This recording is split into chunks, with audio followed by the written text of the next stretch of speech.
Welcome, this is Gauri Gopnath for NE24.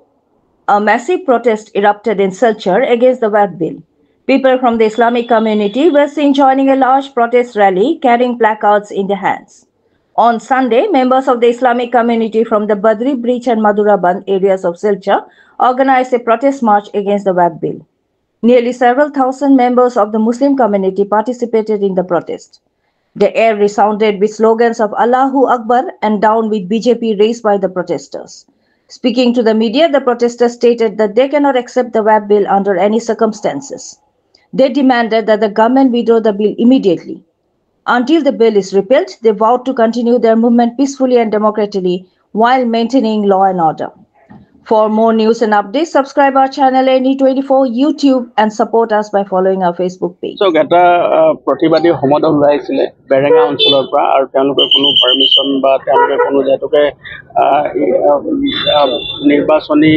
আচাৰ সংহিতা লাগু হৈ আছে গতিকে তেওঁলোকে কোনো ধৰণৰ অনুমতি নোলোৱাকৈ তেওঁলোকে এটা প্ৰতিবাদ সমদল ওলাইছিলে আৰু গম পোৱাৰ লগে লগে আমি তাত আৰক্ষী বাহিনী তাত আহে আমি নিজে আহোঁ আহি তেওঁলোকক আমি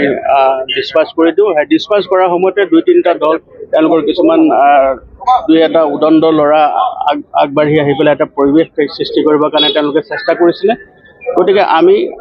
এটা মৃদু লাঠিচাৰ্জ কৰি তেওঁলোকক আমি ডিসপাস কৰি দিছোঁ আৰু সকলো এতিয়া সব ঘৰাঘৰি হৈছে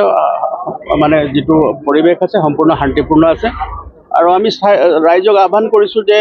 যি কথাই হোক অগণতান্ত্ৰিকভাৱে যিকোনো ধৰণৰ এনেকুৱা যদি ব্যৱস্থা তেওঁলোকে হাতত লয় তেওঁলোকৰ বিৰুদ্ধে কঠোৰতম আইনগত ব্যৱস্থা ল'বৰ কাৰণে আমি সাজু হৈ আছোঁ আৰু এতিয়া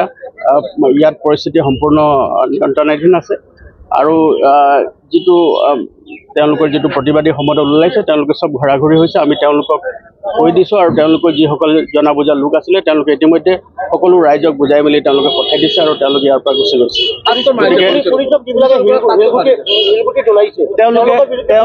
তেওঁলোকে চেষ্টা কৰিছিলে আৰু আৰক্ষী বাহিনীলৈ লক্ষ্য কৰি তেওঁলোকে হিলগুটি দলিয়াবলৈ তেওঁলোকে চেষ্টা কৰিছিলে কিন্তু লগে লগে আমি সেই সংক্ৰান্তত ইতিমধ্যে আমি মোকৰ্দমা ৰুজু কৰিছোঁ আৰু যিসকল পাৰ্পিটেটৰ্ছ আছে যিসকলে এনেকুৱা আইন শৃংখলাজনিত পৰিস্থিতি সৃষ্টি কৰিব বিচাৰিছে তেওঁলোকৰ বিৰুদ্ধে কঠোৰতম আইনগত ব্যৱস্থা ল'বৰ কাৰণে আমি তৎপৰ হৈ আছোঁ নাই বৰ্তমানলৈকে আমি এতিয়া এই যিটো প্লেচ অফ অকাৰেঞ্চ আছে যিটো স্থান আছে আমি তাতে আছোঁ আৰু আমাৰ যিসকল আৰক্ষী বাহিনী আৰু CRPF আৰু আমাৰ কমাণ্ডো ফ'ৰ্চেছ আছে তেওঁলোকো এতিয়া বৰ্তমান ইয়াত আছে আৰু এই অঞ্চলটোত আমি ইতিমধ্যে যাতে কোনো ধৰণৰ আইন শৃংখলাজনিত পৰিস্থিতি নহয় তাৰ কাৰণে আমি সিকিউৰিটি ফ'ৰ্চেছ আমি ডিপ্লয় কৰি দিছোঁ আৰু সমগ্ৰ জিলাখনতে যাতে কোনো ধৰণৰ অপ্ৰীতিকৰ ঘটনা নহয় তাৰ কাৰণে আমি সচেতন হৈ আছোঁ আৰু বেআইনীভাৱে যিকোনো ধৰণৰ এনেকুৱা যদি তেওঁলোকে